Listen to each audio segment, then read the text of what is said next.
창세기 우리가 34장을 지금 거의 한 달이 넘게 하고 있어요. 너무 오래 한다 싶은 마음도 좀 들긴 드는데 이 34장이 여러 가지 좀 어려운 게 있어요. 그걸 좀 다 다루려다 보니까 시간을 좀 많이 쓴 것 같아요. 34장은 이제까지 진행된 거를 좀 요약해 보면 야곱이 야복 강가에서 그 하나님 야훼로부터 이스라엘이라는 이름을 받잖아요. 이스라엘이라는 이름을 받고 세겜 땅에 들어와서 토지를 매입해요. 토지를 매입한다는 건 이제 오랫동안 아마 거기 좀 살려는 어떤 계획이 있었던 것 같아요. 그 세겜 땅에 들어오자마자 딸 디나가 그 세겜 땅의 그 세겜으로부터 강간을 당해요. 그 야곱의 아들들이 그거에 대해서 분노해서 속임수를 쓰는 장면이 나타나요. 야곱의 아들들이 뭐라고 그러냐면 우리가 디나를 너에게 시집 보내려면 조건이 하나 있는데 너희 모든 남자들 세겜성의 모든 남자들이 할례를 받아야 돼 라고 속임수를 써요. 아니, 속임수로 그 할례를 제안했다는 게 여기 명백하게 써 있어요. 그냥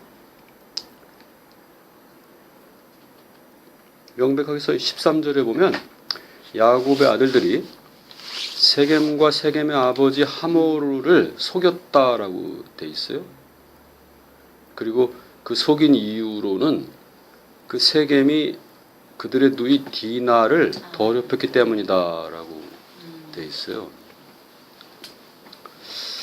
자, 이렇게 이제 속임수 제안을 받고 세겜이 자기 동네에 돌아가서 그 시민들, 그 주민들을 설득하는 장면이 이제 20절부터 시작이 돼요.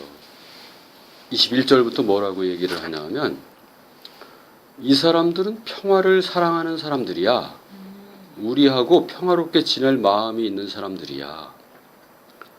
그렇게 얘기를 하고 우리가 땅도 넓은데 그 사람들이 우리하고 같이 살게 하면 어때? 그렇게 해서 그들의 딸을 우리의 아내로 맞이하고 그들에게 우리 딸을 주면 어때? 그렇게 얘기를 하면서 이제 시민들을 설득하는 거예요. 근데 22절에 이제 그 사람들이 우리와 하나 되기 위해서 우리와 같이 살기 위해서 그 사람들이 동의를 하는데 동의하는 데 있어 하나의 조건이 있어. 그게 뭐냐 하면 우리가 다 할례를 받는 거야. 이렇게 설명을 해요. 그러면서 23절에는 뭐라고 얘기하냐면 그들의 양떼와 그들의 가진 것 그들의 짐승들이 다 우리들의 짐승이 되지 않겠어? 너희가 그 할례 받는 거에 동의하기만 하면 그들이 우리하고 같이 살게 될 거야. 그거는 그 짐승들이 다 우리 것이 되는 걸 의미해 라고 설득을 해요. 아마도 24절에 그 사람들이 세겜과 하몰의 말을 듣고 모든 사람들이 다 할례를 받았다. 남자들이 이렇게 써 있는 걸로 봐서 아마 그 세겜과 하몰은 그 동네에서 그래도 제법 신뢰를 받는 통치자였던 것 같아요. 이 할례 받는다라는 뜻이 어떤 의미로 받아들였는지는 잘 모르겠어요. 그죠? 이 세겜 사람들이. 근데 여하튼 이 본문으로 보면 그 반대가 없었던 것 같아요. 세겜과 하몰이 그 시민들한테 설명한 걸 보면 사실 여기 좀 구라가 좀 섞여 있죠. 그죠? 왜 세겜과 하몰은 왜 지금 그 야곱의 아들들의 그 할례 제안을 왜 받아들인 거예요? 양떼와 그들의 소유물이 다 우리 것이 되지 않겠어? 이 말은 사실은 세겜과 하몰의 속마음일지도 모르지만 그 시민들에게 던지는 일종의 낚싯밥이죠. 그죠? 자기 아들 세겜이 디나를 강간했고 세겜이 디나를 좋아해서 그 제안을 받아들이지 않을 수 없었어라는 말을 한 건 아니죠. 그죠? 이 세겜과 하몰이 자기 시민들에게 설득한 논리와 그 속마음은 사실 좀 많이 다른 거죠. 그죠? 세겜과 하몰은 야곱의 아들들에게 속았을지는 모르죠, 그죠? 야곱의 아들들이 할례해도 추호도 디나를 보낼 마음이 없다라는 거에 대해서는 몰랐을지도 모르죠, 그죠? 세겜과 하몰은 야곱의 아들들에게 속고 시민들은 하몰과 세겜에게 속은 거죠, 그죠? 25절, 26절, 27절, 28절, 29절까지 보면 결론적으로 어떻게 되냐 하면 시미온과 레위가 할례한 지 셋째 날 되는 그날에 가서 그 모든 남자들을 다 죽여버려요. 디나를 데려오고 그리고 야곱의 아들들이 가서 재물들을 다 약탈하고 세겜 지방의 모든 여자들, 아이들을 다 약탈해요. 결국은 야곱의 아들들이 이걸 목표로 했던 거죠, 그죠? 근데 이거에 대한 이유가 뭐예요? 누이를 더럽혔기 때문이에요. 야곱의 아들들은 이걸 뭐라고 생각한 거예요? 이걸 정의라고 생각한 거예요. 이 야곱의 아들들이 생각하는 정의는 내가 눈꽃만큼 손해를 보잖아? 그거에 대해서는 그 복수의 범위가 무한한 거예요, 그죠? 야곱의 아들들이 생각하는 정의는 그런 거죠, 그죠? 야곱이 34장 내에 아무 말도 안 하다가 30절이 돼서야 이제 딱 한마디를 해요. 디나가 강간당하고 야곱의 아들들이 이 세겜과 하몰을 속이고 할례를 시키고 이러한 광경에 대해서 아무 말도 안 하다가 30절에 와서 이제 한마디를 해요. 야곱이 언뜻 보면은 두려움에 사로잡힌 것 같아요. 어때요? 30절을 읽으니까 야곱이 지금 어떤 상황에 빠져 있는 것 같아요? 이거에 대해서는 신학자들은 두 가지 부류로 나눠요. 하나는 야곱이 지금 두려움에 떨고 있다라는 신학자가 있고 그 하나님의 그런 축복을 받은 야곱이 두려움에 떨 리가 없다. 지금은 뭔가 이 상황의 엄중함을 나타내기 위해서 야곱이 이 얘기를 하는 거다. 여러분들은 어디가 맞는 것 같아요? 야곱이 좀 두려움에 떨고 있는 것 같아요? 신학자들이 한 8, 90%는 야곱이 두려움에 떨고 있다라고 얘기하고 야곱이 두려움에 떨 리가 없다라고 얘기하는 사람들은 한 10%밖에 안 돼요. 우리가 34장의 그 전체적인 그 주제를 우리 결혼이라고 봤잖아요. 야훼와 에고와의 결혼을 말해요. 그죠? 그걸 메타포하기 위해서 이 이야기를 풀고 있는 건데 결혼을 방해하는 게 뭐예요? 결혼을 실패하게 하는 게 뭐예요? 여기에서 나타난 거는 뭐냐면 심판이에요. 심판. 디나의 이름 자체가 심판이에요. 심판을 결혼 관계에 끄집어 들으면 그 결혼은 다 깨지게 돼 있어요. 심판이라는 건 뭐예요? 내가 옳고 너는 그러다가 심판이야. 근데 우리가 심판할 때 그냥 무조건 심판하지는 않잖아요. 어떤 기준이 있잖아요. 그걸 정의라고 하는. 지난 시간에 있잖아요. 지난 시간. 정의라고 그래요. 그러니까 각자 정의의 개념이 있어요. 그래서 요 정도는 내가 acceptable 해. 그러나 요거 넘으면 너 안 된다라는 게 다 있다고. 엄마가 애들한테 게임을 허용하는 그 기준이 있다고. 요거 넘으면 안 된다라는 게 있어요. 남편이 아내한테 이번 달 생활비 요거 넘으면 안 돼라는 게 있다고. 아내가 남편한테 당신 12시 이거 넘으면 안 돼 이런 게 있다고. 다 그 기준이 있거든. 예를 들면 기준이 아무리 관대해도 오케이 2시까지는 내가 용서해 줄게 이게 있어. 2시 이전에 들어오는 것과 2시 넘어서 들어오는 거하고 완전히 다르다고. 내가 가지고 있는 옳다고 생각하는 그 기준을 넣어버리면 그때부터 심판을 하게 된다. 심판이 들어가면 일단 어때? 얼굴이 엄격해지잖아. 그죠? 야곱의 아들들은 어떤 심판을 한 거예요? 심판의 기준은 뭐예요? 너희들은 내 누이를 범하면 안 돼. 그러면 그 심판의 결과는 뭐예요? 너희들이 다 죽는 거야. 에고들에 있어서 정의와 에고들에 있어서 심판은 어떤 관계예요? 거기에 어떤 비례성의 원칙, 공정함의 원칙 이런 게 있어요? 없어요? 없어요. 그래서 부부가 첫날 밤 지나고 이튿날 밤 헤어질 때 뭐 갖고 헤어지는지 알아요? 치약을 밑에서부터 짰냐? 그거 갖고 헤어지는 부부가 있다. 이 심판에 있어서는 정의라는 기준과 그 정의를 넘었을 때 주어지는 심판의 결과는 전혀 합리성이 없다는, 그게 에고들이 가지고 있는 심판의 특성이에요. 야곱의 아들들은 그 심판을 한 거예요. 그 심판을 지금 30절에 야곱이 지금 책망하고 있는 거예요.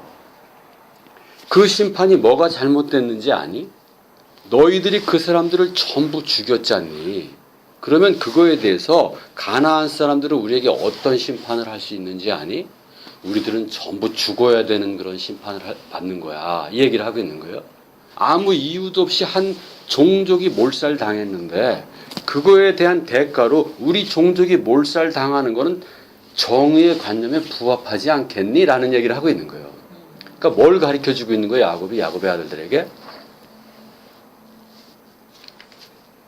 제대로 된 정의가 뭔지, 죄라는 게 뭔지를 지금 가르쳐주고 있는 거예요. 그리고 죄의 대가는 뭔지를 지금 가르쳐주고 있는 거예요. 이렇게 해놓고 35장으로 한번 넘어가 봅시다. 35장은 이제 어쨌든 그 34장부터 이어지면서 35장 마지막에 가면 이제 이삭이 죽는 사건으로 끝나죠, 그죠? 예, 그리고 이제 이게 이제 이삭의 똘레다는 여기서 끝나요. 그래서 이제 36장에 가면은 이제 에서의 똘레다가 기록돼 있고 37장부터 이제 야곱의 똘레다가 시작이 돼요.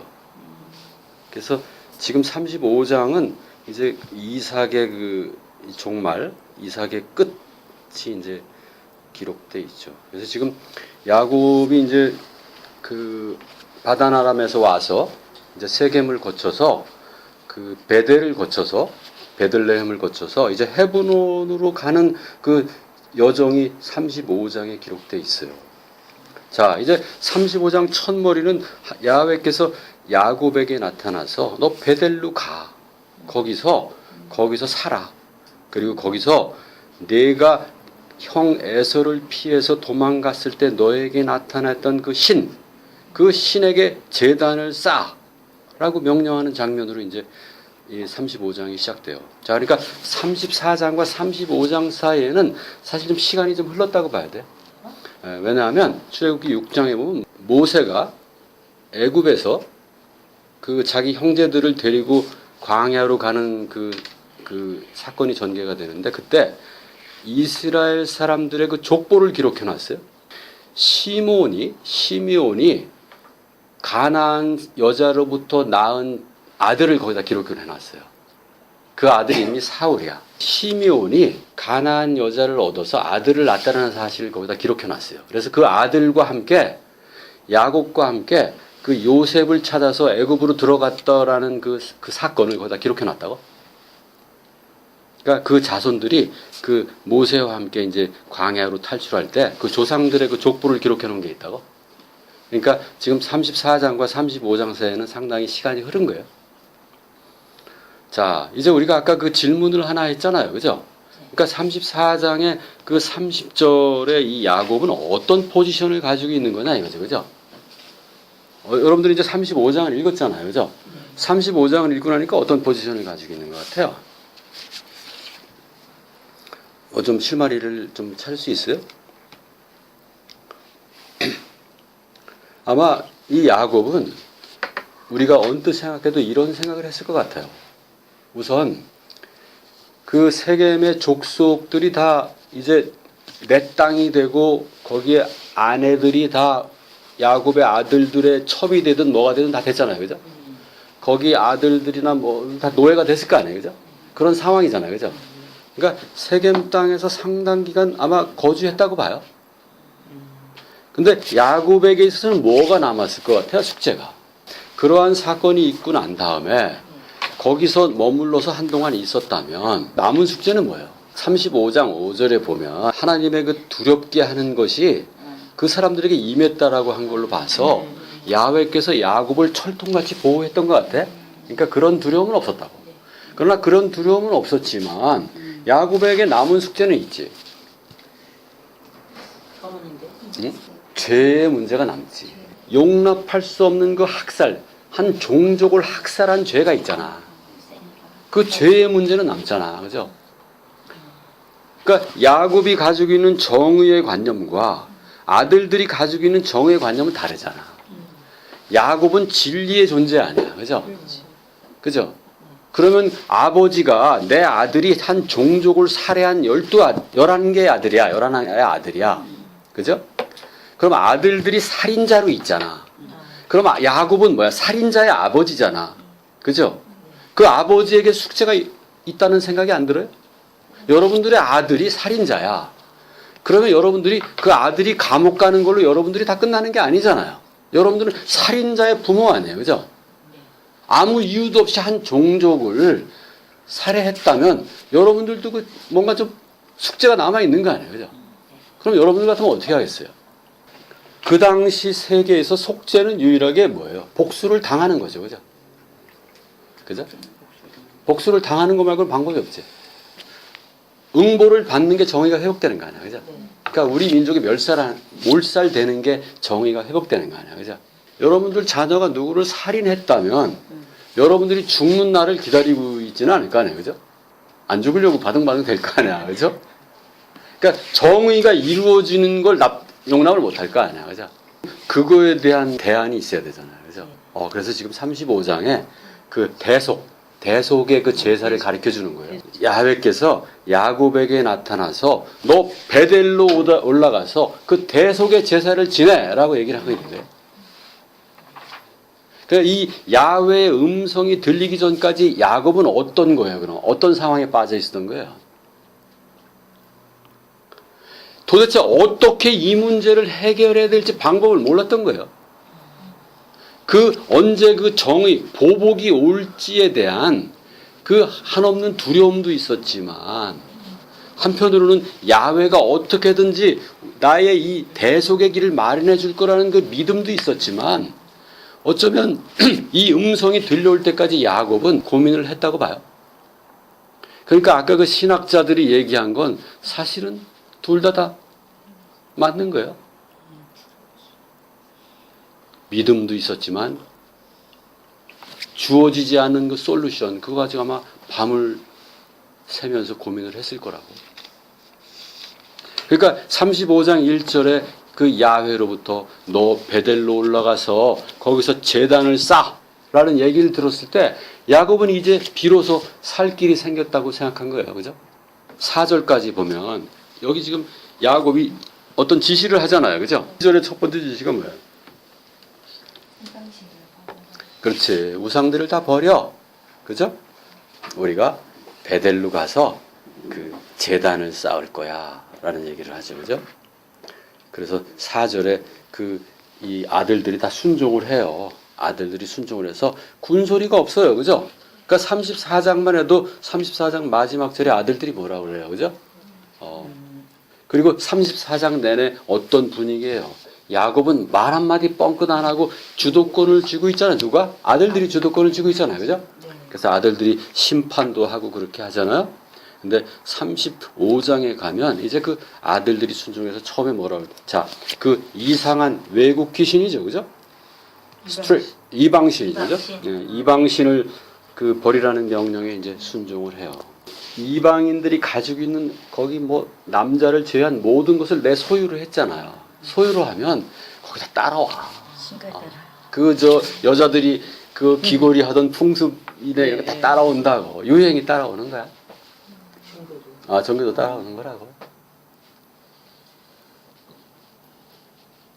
그래서 야곱은 지금 드디어 이제 그 베델로 가서 그 제단을 쌓으라는 얘기를 듣고 지금 야곱이 뭐를 실천하는지 봅시다. 첫 번째가 뭐예요?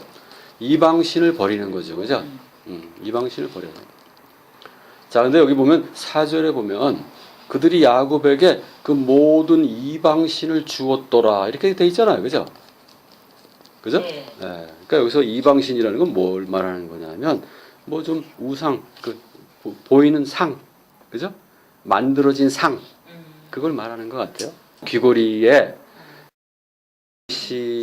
뭔가를 새겼다. 그런 걸 했다라는 신학자들이 많아요. 우리가 장식을 꼭 귀에만 하는 건 아니잖아요. 그죠? 장식을. 네. 장식을 우리가 이방신을 새긴 장식을 꼭 귀에만 하지는 않잖아. 근데 여기 구태 이제 귀에 있는 귀걸이다 이렇게 얘기를 한 거 보면 그거보다는 좀 폭넓은 개념인 것 같아요. 보면. 그러니까 좀 추상적인 개념일 수도 있겠다는 좀 생각이 들어요. 그러니까 왜냐하면 그런 거 같으면 그 위에 이방신에 포함될 수도 있잖아요, 그죠? 그러니까 형상화된 신이라면 그 위에 그들이 갖고 있던 이방신에 포함해서 해석할 수도 있잖아요. 근데 여기서 보면 그 귀에 있는 그 귀걸이를 갖다 별도로 이렇게 설명한 거 보면 아마 그 형상화된 그 신 말고 어떤 그 오히려 우리가 그 듣는 그 진리가 아닌 그 잘못된 진리 있잖아요, 그죠? 잘못된 교리 이런 거일 수도 있다고 봐요. 그러니까 단순한 그 눈에 보이는 그 이런 만질 수 있는 그런 게 아니라 우리 생각 속에 신이 있잖아요, 그죠?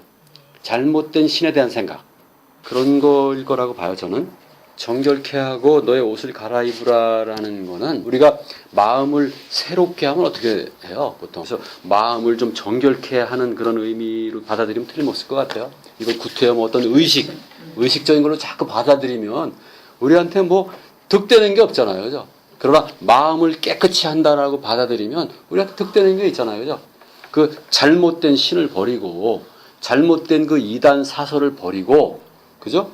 그 진리에 100% 순종하는 것, 뭐 그런 식으로 우리가 받아들이면 될 것 같아요. 자, 베델은 무슨 뜻이냐면 하나님의 집이란 뜻이에요. 그래서 이 베델은 그 야곱이 형 에서의 낯을 피해서 외삼촌 라반의 집으로 도망할 때 야훼를 만났던 곳이에요. 그래서 그때 야곱이 아침에 일어나서 그 베델 거기다 하나님의 집이라는 이름을 붙였다고요. 그래서 베델로 우리가 올라갈 거야라고 얘기를 하죠, 그죠? 그래서 아마 이때 아마 베델에 관한 얘기를 야곱의 아들들이 아마 들었을 거라고 봐요, 그 전에. 왜냐하면 그 아들 이 당시에 그 자녀 교육이라는 건 결국 무슨 얘기예요? 조상들의 얘기 아니에요, 그죠? 그걸 어디다 묻었냐면 세겜에 있는 그 상수리 나무 아래에 묻었다라고 돼 있어요. 자, 5절에 보면 이스라엘 백성들이 이제 이때 움직일 때 그래도 가족이 꽤 됐을 거 아니에요, 그죠? 가나안에서 그 노략질한 가족들도 있으니까 그 하여간 수백 명, 최소한 수백 명은 넘었을 거 아니에요, 그죠?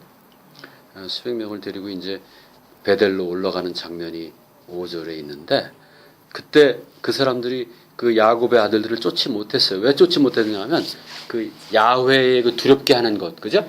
야훼의 그 두렵게 하는 것들이 그들에게 임했다라고 돼 있거든요.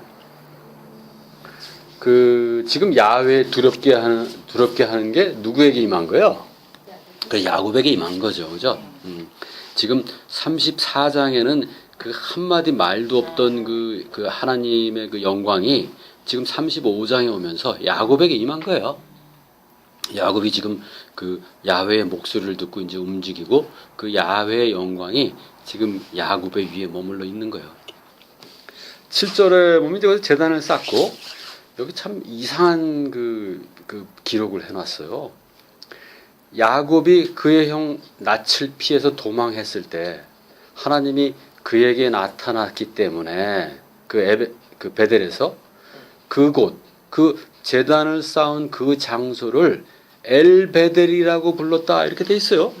베델 하면 하나님의 집이잖아요, 그죠? 네. 근데 거기다 또 엘을 붙여서 하나님. 하나님의 집의 하나님 이렇게 붙여놨어요. 네. 하나님을 이름을 갖다 어디다 붙였냐면 장소에다 붙여버렸어요.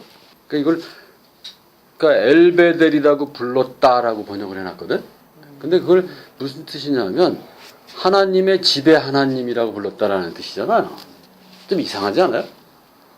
원래 어떤 장소를 하나님이라고 부르는 경우는 없잖아요. 근데 신학자들이 이거에 대해서 설명해 놓은 신학자가 하나도 없어요.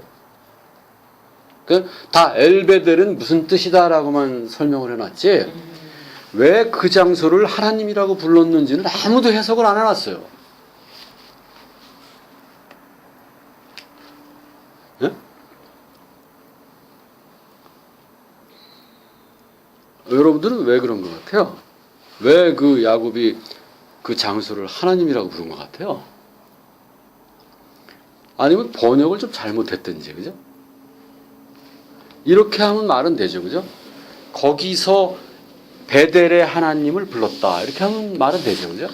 제대로 해석을 하려면 거기서 누구를 불렀어요? 베델의 하나님을 부른 거예요. 이해됩니까?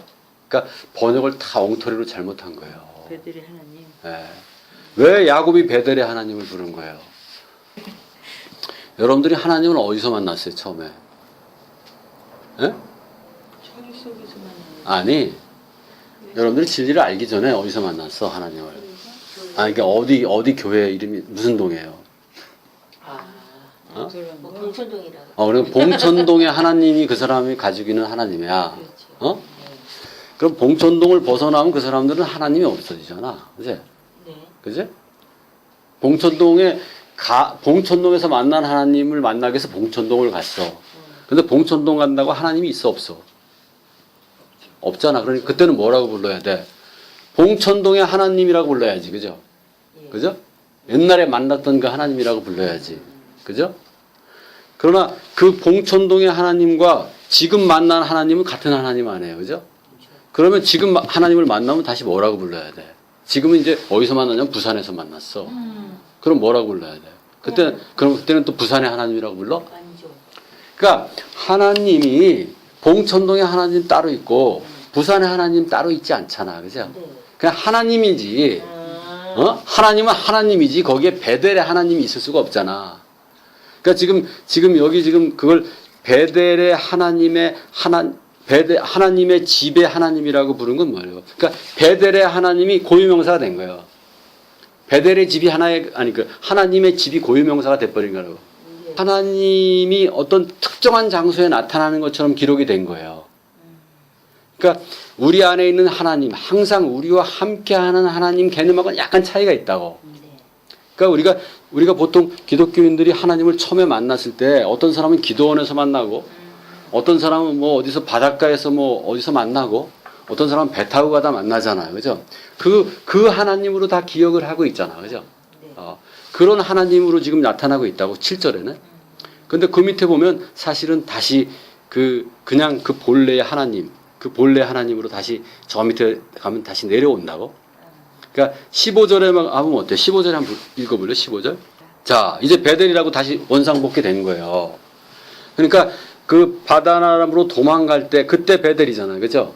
그러니까 하나님을 만났으면 거기가 베델이잖아요. 그죠? 하나님의 집이잖아. 네. 그러니까 우리가 그 고유명사로서 그 베델을 생각할 필요가 없잖아. 어디나 하나님의 집이잖아. 어디나 베델이잖아. 그죠? 부산도 베델이고 서울도 베델이잖아요. 근데 어떤 어리석은 사람은 자기가 처음에 하나님을 만났었던 그 장소만 베델이라고 한다는 거예요. 그렇죠. 그러니까 여러분들이 교회를 아주 길을 쓰고 가는 이유는 뭐냐 하면 거기서 하나님을 만났기 때문에 교회를 가잖아요. 그죠? 그 사람은 다른 교회 안 간다고. 다른 교회 안 가. 왜냐하면 거기는 내가 만난 하나님이 없다고 생각하기 때문에 안 간다고.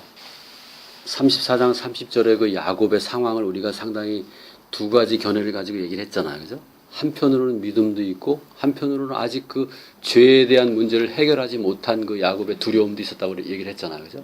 어쩌면 지금 35장 15절에 와서 제단을 쌓아서 제사라는 그 대속의 그 새로운 길을 제시해 준 하나님, 그리고 다시 아브라함과 이삭과 야곱에게 이전에 했던 축복을 다시 반복하시는 하나님을 확신하게 만나고 나서야 15절에 다시 베델이라고 하는 거거든요.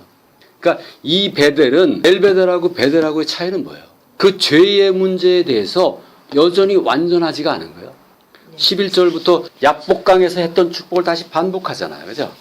이 축복을 반복한 다음에야 15절에 다시 베델이라고 이름을 다시 부른다고? 그러니까 전에 그 베델은 뭐예요? 이 35장 앞부분의 베델은 뭐야? 옛날의 베델인 거예요. 그러니까 옛날의 하나님인 거예요. 그죠? 그러니까 나하고 항상 함께 있어서 나의 전부를 책임지시는 하나님이 아니라 거리가 좀 있는 거예요. 엘베델일 때만 해도 야곱은 자기 아들들의 그 죄에 대해서 무력하다고. 그러나 이 베델에 오면 야곱은 어떤 존재가 되는 거예요? 아들들이 그런 엄청난 죄를 지었음에도 불구하고 야훼로부터 그 완전한 축복을 다시 확보하는 그 베델이라고. 그러니까 여러분들이 야훼를 그 내 안의 하나님, 나의 하나님, 나와 완전히 일체되신 하나님으로 받아들이지 않으면 여러분들은 그걸 내 밖에 있는 그 하나님으로 받아들이면 여러분들은 엘베델로 받아들이고 있는 거예요. 엘베델로 받아들인다는 건 뭐냐면 여러분들이 아무리 죄를 짓고 여러분들 아들들이 아무리 죄를 지어도 여러분들은 아무 속수무책인 거예요. 역부족인 거예요. 역부족. 그 문제에 대해서 아무 솔루션을 가지고 있지 않은 게 되는 거라고. 여러분들 애들이 찌질한데 여러분들은 할 일이 아무것도 없는 거예요. 이제까지 여러분들이 할 일이 뭐가 있어서 애들이 찌질할 때 여러분들이 하나님을 엘베델로 가지고 있으면 여러분들은 무력하다고. 여러분들 사업이 실패해도 무력하고 다 무력하다고. 기껏 해봐야 가서 무릎 꿇고 기도하는 것밖에 없다고. 그러니까 베델은 뭐예요? 내가 어디 가든 거기가 하나님의 집이라고. 그러니까 하나님을 만날 때 우리가 과거에 언제 한번 만나잖아? 네. 그거 만난 거는 그 다음부터는 그냥 엘베데야. 무력한 하나님이야. 여러분들이 어떤 어려움을 당해도 여러분들 도움이 안 된다고. 그러니까 옛날에 기억만 떠돌리는 거야. 하나님이라는 존재가 있었지. 그렇지만 나하고 지금은 아무 관련 없어. 이거 되는 거거든. 그러니까 무력하다고.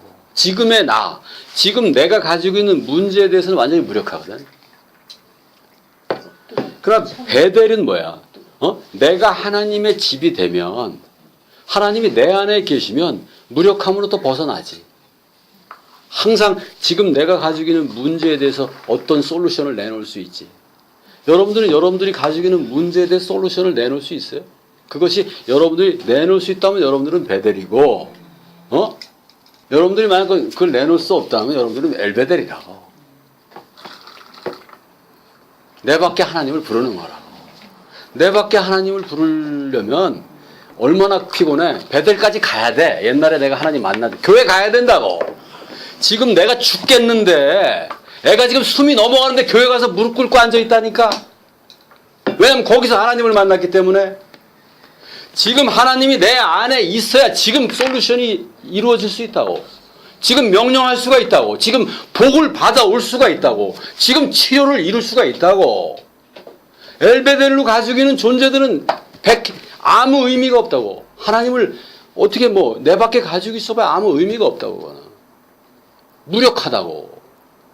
그러니까 삶이 고단스럽다고. 아주. 언제만 행복해? 일요일날 교회 가서 무릎 꿇고 앉아있을 때만 행복하다고. 교회에서 나오는 순간 하나님을 거기다 놓고 나오기 때문에 여러분들의 삶과 여러분들의 하나님과는 전혀 아무 관련이 없다고. 여러분들이 이제까지 그렇게 교회 생활을 그렇게 했다고.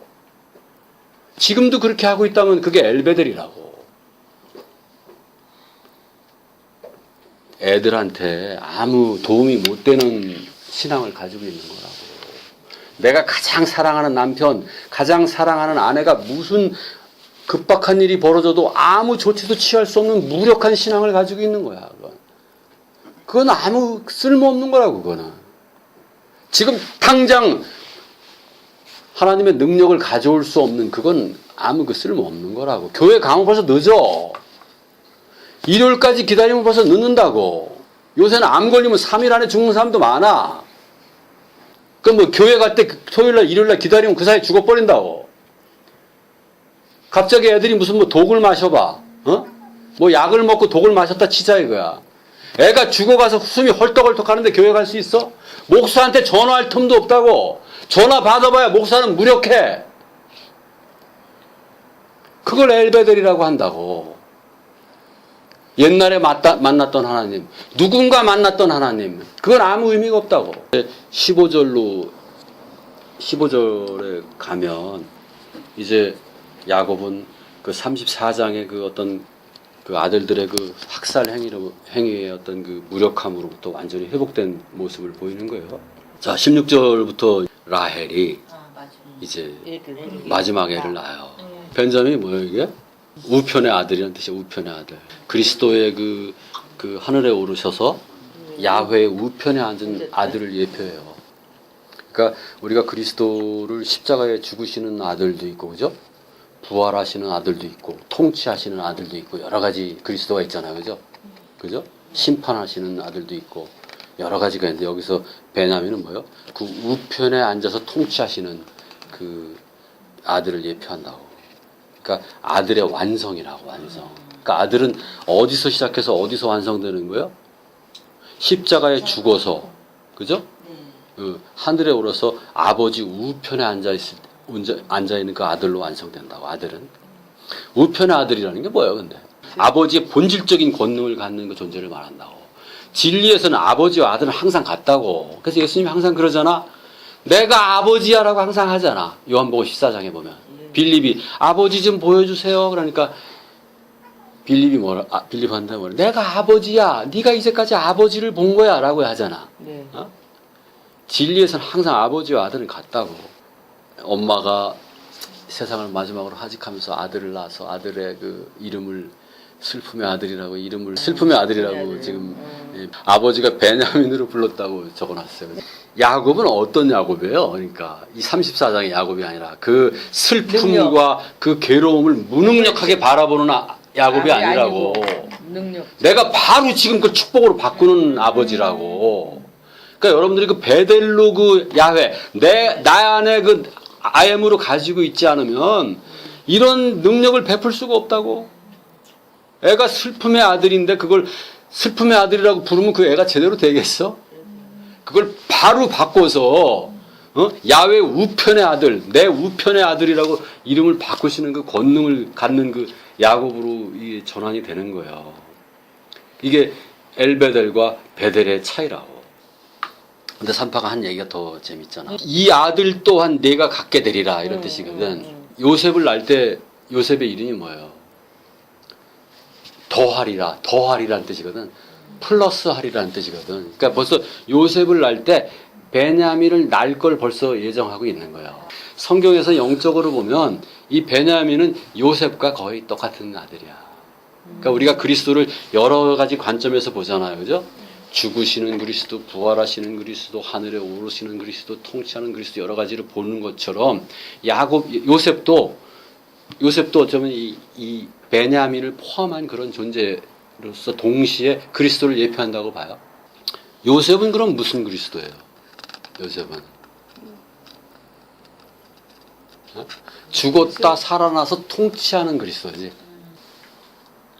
자, 20절에 보면 야곱이 거기 이제 라헬의 무덤에다가 그 기둥을 하나 세워요. 기둥을 하나 세우는데 아까 이제 그 베델에 올라가서 제단을 쌓고 여기 이제 기둥을 세우는데 사실 무덤에다 세운 기둥 아니에요. 그죠? 근데 이 어떻게 보면 이 무덤에다 기둥을 세운 것처럼 돼 있지만 사실은 무덤을 기둥으로 세운 거죠. 무덤을 돌무덤으로 이렇게 해서 기둥처럼 세운 거죠. 여기서 기둥이라는 게 뭐 굉장히 높은 건 아니고 이렇게 돌출돼 있는 그런 어떤 돌무덤을 세운 것 같아요, 보면. 자, 이제 22절부터는 이제 아들들의 이름을 다 기록해요. 아들들의 이름을 전부 기록해 놓고 이제 28절에 가면 이삭이 180세에 이제 죽는 장면이 나오고 이제 29절에 가면 이삭이 그 죽으면서 이제 그 에서와 야곱이 와서 이삭을 이제 장사 지내는 걸로 이제 이삭의 똘레다는 끝나요. 그 다음에 이제 36절에 가면 이제 에서의 똘레다가 나오거든요. 근데 에서의 똘레다는 이게 사실 굉장히 중요해요. 에서의 똘레다가 왜 중요하냐면 1절만 한번 읽어볼래요? 36장에 이 에돔이 뭐냐면 아담이에요. 아담. 그러니까 보편적인 인간을 예표해요. 그러니까 여기 지금 모세가 36장에 구구절절이 이게 에서의 똘레다를 써놨다는 건 굉장히 의미가 있는 거예요. 그러니까 지금 모세가 애굽에서 나와서 이스라엘 민족을 가나안으로 데려가잖아요. 그때에도 이 에돔 족속에 대해서 굉장한 그 존중을 해요. 그래서 이스라엘 사람들이 절대 에돔 족속을 침략하거나 그렇게 하지 못하도록 한다고. 그 진리를 전하기 위해서 진리에 대적하는 자들을 항상 만들잖아요. 그죠? 근데 그걸 갖다가 진리를 전하기 위해서 진리에 대적하는 자를 무대 위에 등장시키지만 그건 역할이라는 거예요. 성경은 누굴 지금 보고 있는 거냐면 그 무대에서 역할을 하는 그 존재, 그 배우를 보고 있는 거예요. 그러니까 우리가 우리가 야곱의 역할을 하고 에서의 역할을 한다고. 그러나 성경이 정말로 응시하고 있는 건 뭐냐면 여러분들 각자 개인을 말해요. 36장이 그래서 굉장히 중요해요. 그래서 모세가 이 36장을 통째로 들여서 이 에돔의 똘레다, 이 에서의 똘레다를 이렇게 자세하게 기록하고 있는 이유가 있다고. 이게 모든 이 구체적인 현실적인 모든 인간을 대표하는 거예요. 가인의 후손과 셋의 후손은 계속 결혼해요. 그래서 셋의 후손 쪽에 보면 이름이 가인이라고 되어 있는 친구도 있다고. 여기 보면 이제 고라라는 친구가 나와, 이 에서의 자손 중에. 근데 고라가 누구냐 하면 모세의 배다른 동생이야. 그러니까 이 야곱과 에서 가문은 항상 서로 같이 결혼했던 거예요. 그러니까 절대 야곱은 누구하고 결혼 안 했어요? 가나안 사람하고 결혼 안 했다고. 누구하고 결혼했어? 에서나 이스마엘 가문하고 결혼했다고. 근데 오늘날 우리가 갖고 있는 생각은 뭐예요? 이스마엘은 에서는 마치 이스라엘의 적이 돼 있잖아요. 그죠? 그러니까 진리를 전하기 위해서 진리와 진리 아닌 자를 계속 갈등과 대립 관계로 설정하는 건 있다는 거야. 그러나 그게 그 구체적인 실존하는 인간에게 포인트가 맞춰지면 안 된다는 거야. 그러니까 성경의 구원의 대상은 뭐예요? 에서예요. 이해됩니까? 그러니까 성경의 구원의 대상은 가나안 사람이었던 거예요. 처음부터. 그러니까 성경에서 죽여야 되는 가나안 사람은 누구예요? 그러면?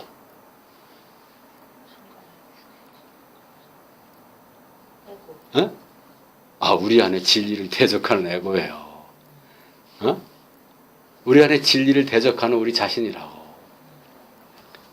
구원의 대상은 누구예요? 모든 실존하는 모든 인간이라고. 성경 자체의 구원의 대상은 모든 보편적인 인간이라고. 그게 가나안 사람이든 애굽 사람이든 아랍 사람이든 그 사람들이 처음부터 구원의 대상이었다고. 우리가 연극이나 영화를 보면 우리가 정말 매력적인 배우들이 우리의 악당 역할을 하잖아요. 그죠? 악당은 미워하지만 배우는 미워하지 않잖아. 배우를 미워하면 안 돼요? 그러니까 이 여기서 나오는 에서나 이스마엘을 미워하면 안 된다고.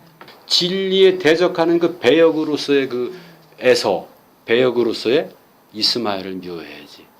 실존하는 이스마엘과 실존하는 에서를 미워하면 큰일 나. 36장이 너무너무 재밌어. 이거 우리들의 얘기라고. 그러니까 이걸 우리들의 얘기라고 안 하기 때문에 이 에서의 똘레다는 교회에서 설교하는 데가 없어. 이걸 설교 안 하면 여러분들의 입지가 없는 거라고. 여러분들은 에서만도 못하잖아. 어디 성경에 족보라도 나와야지 에서는. 여러분들은 족보도 없잖아. 근데 족보도 없는 주제에 왜 이렇게 에서를 미워하는지 몰라. 교회마다. 이거 설교하는 데가 하나도 없어. 이 지구상에. 아마 에서의 후손들도 아마 이거 설교 안 할걸? 이건 우리 보편적인 인간의 얘기라고. 에돔이 바로 아담이라고. 히브리어는 똑같아. 에돔이나 아담이나. 그러니까 모세가 이걸 36장에 에서의 똘레다, 에돔의 똘레라도 기록해 놓은 건 왜냐하면 성경 자체가 그러한 목표를 가지고 있기 때문이라고. 오히려 내가 얼마나 놀라운 얘기냐 하면 에돔은 역사적인 실체가 있어. 무슨 얘기인지 이해돼요? 그러니까 고고학적으로 실체가 다 드러나 에돔은. 에돔. 에서는 고고학적인 증거가 다 나타나. 근데 오히려 아브라함이나 이런 거에 대한 고고학적 증거는 하나도 없어. 그러니까 무슨 얘기야? 아브라함이나 이런 건 진리를 전달하기 위해서 무대의 하나의 역할이라는 거야. 실존적인 인물은 누가 실존적인 인물이야? 에돔이 실존적인 인물. 그래서 모세가 이걸 구구절절히 기록해 놓은 거라고. 자, 오늘 여기까지 합시다.